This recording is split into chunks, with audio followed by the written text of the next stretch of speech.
Theme horror.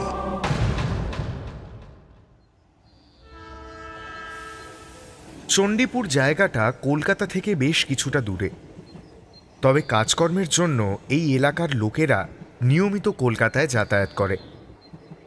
নিয়মিত বেশ কিছু লোকাল ট্রেন চলে, আর সেই ট্রেনই সাধারণ মানুষের একমাত্র ভরসা।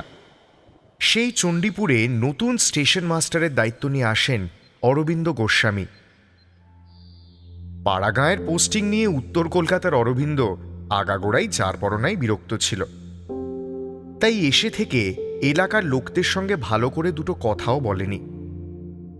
আসলে গ্রাম বিষয়টা নিয়ে অরবিন্দর কোনো ফ্যাসিনেশন কোনোদিনই ছিল না, কিন্তু কপাল, শেষে ওকেই আসতে হলো এই গ্রামে।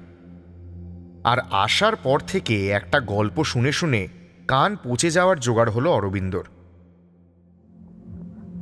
রাতের লাস্ট লোকাল মানে রাত 12টার লোকাল নিয়ে চণ্ডীপুরের লোকেরা ভয়ে থাকে। এই গল্পটাই বারবার শুনেছেও, কিন্তু কোনোদিন নিজে কিছু অনুভব করেনি। রোজ 12টার লোকাল চণ্ডীপুর স্টেশন থেকে খালি ছেড়ে যায়। এই স্টেশন থেকে সেই ট্রেনে কেউ ওঠে না। কথিত আছে এই ট্রেনে উঠলে সেই যাত্রী আর ফেরে না। চণ্ডীপুরের পরের স্টেশন মাধবপুর, আর তারপর মদনপুর। এই 3 স্টেশন পেরিয়ে গেলে আবার লোকে ট্রেনে উঠতে পারে। এই 2 স্টেশন অভিশপ্ত। কেন এই অভিশাপ? বলা হয় এই ট্রেনে দুর্ঘটনা হয়েছিল কোনো এক কালে। সেই থেকেই এই 2 স্টেশনের মধ্যে যাত্রা অভিশপ্ত হয়ে আছে। সকলেই অবশ্য মুখে মুখে শুনেছে এই অভিশাপের কথা, তবে ওই ট্রেনে উঠে বিপদে পড়েছেন এমন সরাসরি অভিজ্ঞতাওয়ালা লোক পাওয়া যায় না। তাই এই বিশ্বাসকে ততটা আমল দিতে চায় না অরবিন্দ। এই গ্রামের পোস্টিং থেকে দ্রুত তার মুক্তি নেই এ কথা অরবিন্দ জানে। যদি মুক্তি পেতে হয় তাহলে এমন কিছু করতে হবে যাতে উচ্চপদস্থ লোকেদের কাছে তার খাতির বাড়ে, তদবির করার মতো মুখ অন্তত তৈরি হয়। সেই কারণেই অরবিন্দ ভাবে যে কুসংস্কারের জন্য রেলের এত ক্ষতি হচ্ছে সেটা ভেঙে ফেলতে পারলে তার পদোন্নতি নিশ্চিত। আসলে লোভ মানুষকে দিয়ে এমন অনেক কিছু করিয়ে নেয় যা এমনিতে করতে সেই মানুষটার হয়তো অসুবিধা হতে পারত। সেই লোভেই স্টেশনের বাকি কর্মীদের কাছে পরিকল্পনাটা একদিন পাড়ে অরবিন্দ। সে জানত পরিকল্পনাটাকে কেউ স্বাগত জানাবে না, তবু জানানো তো দরকার। যদি সত্যি কোনো বিপদ আপদ হয় তাহলে এই মানুষগুলো অন্তত প্রাণ বাঁচাতে পারে। অরবিন্দ বলে, শোনো, তোমাদের এসব অন্ধবিশ্বাস কুসংস্কারের পরোয়া আমি করি না। আমি ওই ট্রেনে উঠে প্রমাণ করে দেব যে আসলে এসব ভূত প্রেত আত্মার প্রকোপ বলে কিছু হয় না। এসবই তোমাদের বানানো অন্ধবিশ্বাস, বুঝলে? রেলের বহু পুরনো কর্মী সুধীনবাবু দীর্ঘদিন এই স্টেশনেই কাজ করেন। তিনি শুধু মুচকি হাসেন অরবিন্দর কথাটা শুনে। অরবিন্দ জিজ্ঞাসু দৃষ্টিতে তাঁর দিকে তাকালে তিনি বলেন, আপনি আমার বস, এই স্টেশনের সামান্য কর্মী আমি, কিন্তু বয়সে আমি আপনার থেকে অনেকটাই বড়। তাই বলছি, সব কিছুর সামনে দিমাগ দেখানো কিন্তু ঠিক নয়। আমি জানি কারোর নিষেধ আপনি হয়তো শুনবেন না, কিন্তু তবু আমি বলবো, যাবেন না। আপনার বাড়ির লোকেরাও তো আপনার জন্য অপেক্ষা করছে। আপনি না থাকলে তাদের অবস্থাটা কি হবে একবার ভেবে দেখেছেন? কথাটা তীরের মতো বুকে বেঁধে অরবিন্দর, কিন্তু তবুও সমস্ত নেগেটিভিটিকে জোর করে দূরে সরিয়ে রেখে সে শেষ পর্যন্ত সিদ্ধান্ত নেয় রাত 12টার লাস্ট লোকালে সে উঠবেই। সেদিন রাতে সকলের বারণ সত্ত্বেও শেষ ট্রেনের সওয়ারি হয়ে বসে অরবিন্দ, আর তার সমস্ত আত্মবিশ্বাস চুরমার করে দিয়ে ট্রেন চণ্ডীপুর ছাড়তেই অদ্ভুত সব কাণ্ড হতে শুরু করে দেয়। ভাবার সময়টুকু পর্যন্ত দেয় না।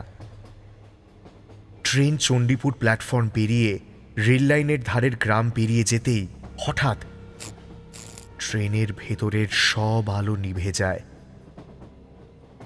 আর আলো নিভতেই দেখা যায় ট্রেনের ভেতর 2-4 জন বাসিন্দা হ্যারিকেন জেলে বসে আছে।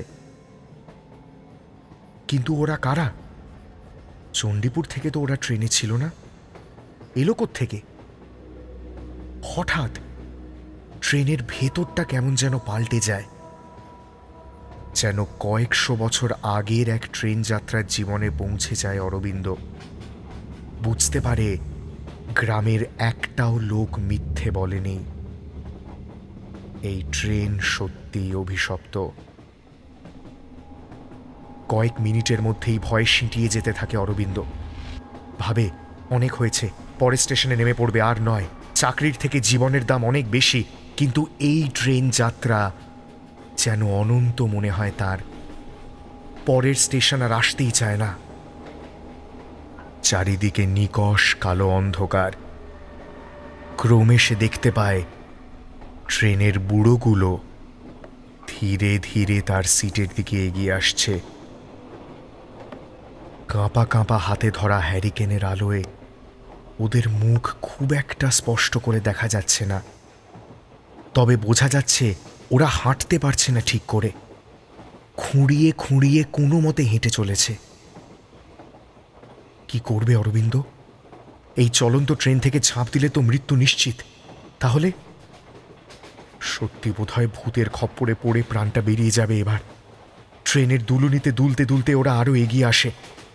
হঠাৎ চেঁচাতে শুরু করে ওই বুড়োগুলো, বলে, আমাদের বাঁচাও গো বাবু, তুমি তো স্টেশন মাস্টার, তুমি ঘুমিয়ে পড়ো না, বাঁচাও, আমাদের বাঁচাও। অরবিন্দ স্পষ্ট দেখতে পায় রক্ত মাখা হাত বার করে ওরা ওকে ছুঁতে চাইছে, চাইছে কোনো একটা অবলম্বন যেটা ধরে বাঁচতে চায় ওরা। অরবিন্দ বুঝতে পারে না কি করবে। জানলার ধারে সিঁটিয়ে কোনো মতে দাঁড়িয়ে থাকে।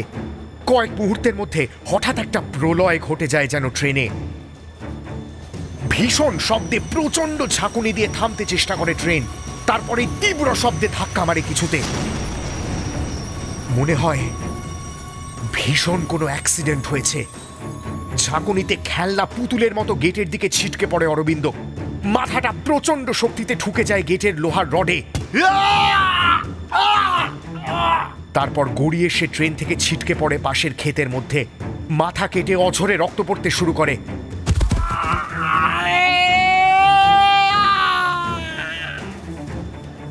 অরবিন্দ দেখতে পায় একটা গোটা ট্রেন দুমড়ে মুচড়ে টিনের বাক্সের মতো হয়ে গিয়েছে। রক্তে মাংসে মাখামাখি চারিদিকটা দেখে মনে হচ্ছে এ যেন এক নরক কুণ্ড। আর জ্ঞান থাকে না অরবিন্দ।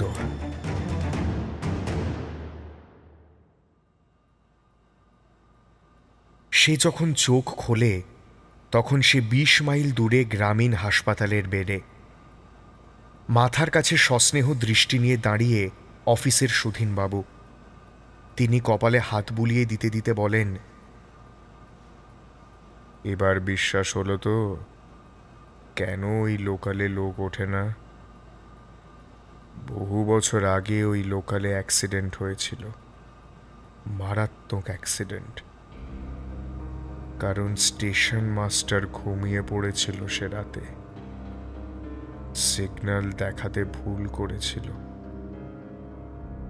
এই ঘটনায় বহু মানুষের মৃত্যু হয়। পাশের ক্ষেতে পড়েছিল সেদিনের লোকালের যাত্রীদের দেহ। কারোর হাত কাটা পড়েছে, কারোর শরীরটা দুখণ্ড হয়ে গিয়েছে, কেউ কেউ দুর্ঘটনার আতঙ্কে হার্ট ফেল করে মারা গিয়েছেন। সে রাতের আর্তচিৎকার বহুদূর পর্যন্ত শোনা গিয়েছিল। তারপর থেকেই এই চণ্ডীপুর, মাধবপুর আর মদনপুরের লাস্ট লোকালে লোক ওঠে না। ওই সময় এই ট্রেনের মধ্যে আগেও লোকে মৃত্যু চিৎকার শুনেছে বাঁচার আকুতি। সেই দুর্ঘটনায় মৃতদের আত্মা আজও ঘুরে বেড়ায় ওই লোকালের কামরায় কামরায়। কথা বলার মতো অরবিন্দর শরীরে আর কোনো শক্তি নেই। সে শুধু কৃতজ্ঞ দৃষ্টিতে চেয়ে থাকে সুধীনবাবুর দিকে। শরীর সুস্থ হওয়ার পর থেকে আর কখনো চণ্ডীপুর ছেড়ে যাওয়ার কথা ভাবেনি অরবিন্দ।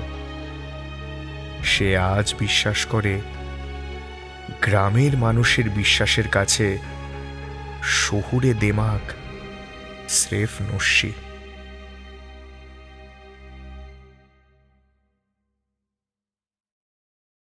হাড় হিম হরর আপনারা শুনতে পারেন এক্সক্লুসিভলি মির্চি বাংলার ইউটিউব চ্যানেল এবং গানা অ্যাপে।